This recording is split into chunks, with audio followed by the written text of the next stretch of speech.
Bab 135, Makanan buat Bunda. Ada apa ini? Suara Galih yang dingin membuat sekujur tubuh Anggi meremang. Terlebih saat membalikan tubuhnya dan mendapati tatapan menghujam sang bos. Namun, kemudian ia berusaha bersikap senormal mungkin. Dalam pikirannya sang bos pasti marah besar, sebab anak berpakaian kumal ini masuk ke ruangan secara sembarangan. Bahkan duduk di kursi tamu dengan santai.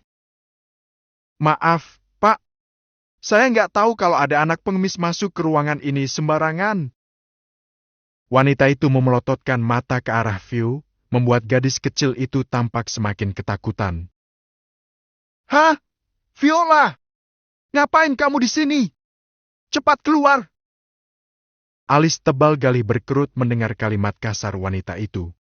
Tetapi, ia mengambil kesimpulan bahwa Anggi sudah mengenal Vio setelah mendengar Anggi menyebut namanya. Tunggu apa lagi? Cepat keluar! Saya yang bawa anak itu ke sini. Ucap Galih, membuat Anggi menatap heran. Lagi pula dia di sini bukan untuk mengemis. Oh, maaf, Pak. Saya pikir, lain kali jangan ulangi, apalagi sama anak kecil. Potong Galih cepat. Sekarang kamu boleh keluar. Dalam sekejap wajah Anggi berubah pucat. Tidak pernah terbayangkan sebelumnya bahwa sang bos bisa sepeduli itu terhadap anak seperti Viol, meskipun penampilan Viola sekarang kumal dan kotor. Baik, Pak. Kalau butuh sesuatu, hubungi saya saja. Tak ada sahutan apapun dari Galih, membuat wanita itu segera meninggalkan ruangan. Tetapi sebelum itu, ia sempat melirik ke arah Viola dengan wajah masam. Untung saja tidak ada staf yang melihat, kalau tidak ia akan malu diusir dari ruangan sang bos. Berselang beberapa menit setelah kepergian Anggi, seorang pria memasuki ruangan dengan membawa kotak obat yang diminta Galih. Terima kasih, tolong simpan di meja saja. Perintahnya. Baik. Lelaki itu meletakkan kotak obat kecil ke atas meja. Ada yang lain, Pak? Tidak, terima kasih. Kamu boleh kembali bekerja. Jawab Galih ramah. Baik, Pak. Saya permisi. Pria itu segera keluar dari ruangan, meninggalkan sang bos yang sedang berbicara dengan kenalan barunya. Om obati dulu luka kamu, ya? Tanpa menunggu, Galih segera berjongkok ke hadapan gadis kecil itu dan menggulung celana legging yang digunakannya hingga batas lutut. Ada beberapa luka lecet yang memerah akibat bergesekan dengan aspal panas. Perlahan Galih mengoleskan cairan antiseptik pada setiap luka gores. Nggak perih, kan? Vio menyahut dengan gelengan kepala. Tanpa suara. Matanya mengikuti kemana tangan paman itu bergerak. Sesekali ia tampak mendesis jika kapas yang digunakan untuk mengoles antiseptik mengenai luka yang terbuka. Oh ya, di rumah Vio ada siapa aja? Tanya Galih beberapa menit kemudian. Ia telah selesai mengobati luka di sekitar lutut dan sikut. Cuma Vio sama Bunda. Jawabnya takut-takut. Keluarga yang lain mana? Galih bertanya santai sambil membenahi kotak obat. Gak ada. Galih kembali tersenyum. Tangannya terulur membelai puncak kepala gadis kecil itu. Tidak lama berselang, seorang wanita terlihat datang dengan membawa makanan. Baru melihat kantongannya saja, Viola sudah menelan selaiva. Apalagi saat aroma ayam goreng panas menyeruak di dalam ruangan. Ini pesanannya, Pak. Ucap wanita itu seraya menyerahkan paket makanannya. Galih mengeluarkan kotak makanan dan menggeser ke hadapan Vio. Makan dulu ya, nak. Mau om suapin? Tawarnya, tetapi Viola menggeleng. Vio bisa makan sendiri. Oh, ya udah. Tapi cuci tangan dulu, ya. Vio mengangguk pelan.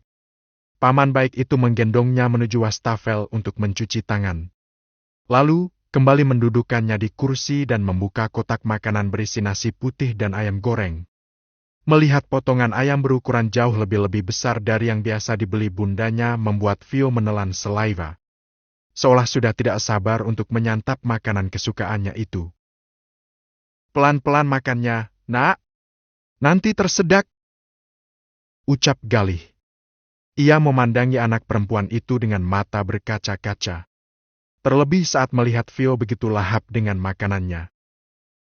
Ya Allah, kenapa melihat anak ini makan saja rasanya sesakit ini? Perasaan apa ini? Galih mengulas senyum menatap Viola. Namun, beberapa saat kemudian, Vio tiba-tiba menghentikan makannya. Sisa potongan ayam ia masukkan ke dalam boks makanan, membuat Galih menatap penuh tanya. Kenapa, nak? Vio mau simpan ini buat bunda? Hari ini bunda lagi puasa. Biar nanti sisa ayam gorengnya buat bunda buka puasa aja. Untuk kesekian kali Galih merasakan dadanya bak ditusuk duri tajam. Menciptakan sesak tak terkira. Ucapan polos Vio berhasil meluluh lantakkan hatinya.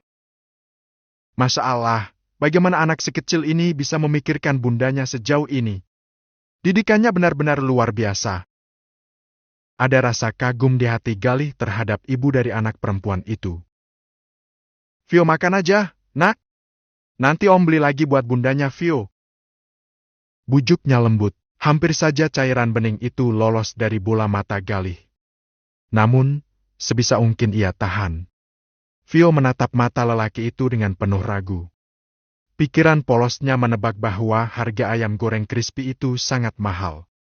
Bundanya bahkan hanya dapat membelinya sesekali, jika punya uang lebih. Beneran, om? Vio boleh minta ayam goreng buat bunda juga? Tanyanya hampir tak percaya. Boleh, nak. Makanya Vio makan aja yang kenyang. Nanti om juga pesan yang lain buat bundanya Vio. Vio mengangguk meskipun masih terlihat ragu. Ia memberanikan untuk bertanya. Om punya uangnya nggak? Lagi, pertanyaan polos itu membuat Galih semakin sesak. Ada. Pokoknya uangnya cukup buat beliin Vio sama bunda ayam goreng. Makanya sekarang Vio makan aja yang banyak. Jawaban Galih pun mengukir senyum di wajah polos gadis kecil itu. Makasih, om. Sama-sama, sayang.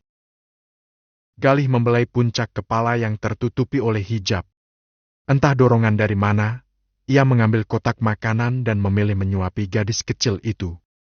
Vio tampak makan dengan lahap hingga tak terasa menghabiskan nasi dan potongan ayam berukuran cukup besar. Oh ya, boleh om tanya sesuatu ke Vio? Tanya Galih sesaat setelah selesai menyuapi. Boleh. Jawab Vio, sambil menyeruput cup es teh manis. Ayah Vio kemana? Kenapa tinggalnya cuma berdua sama bunda?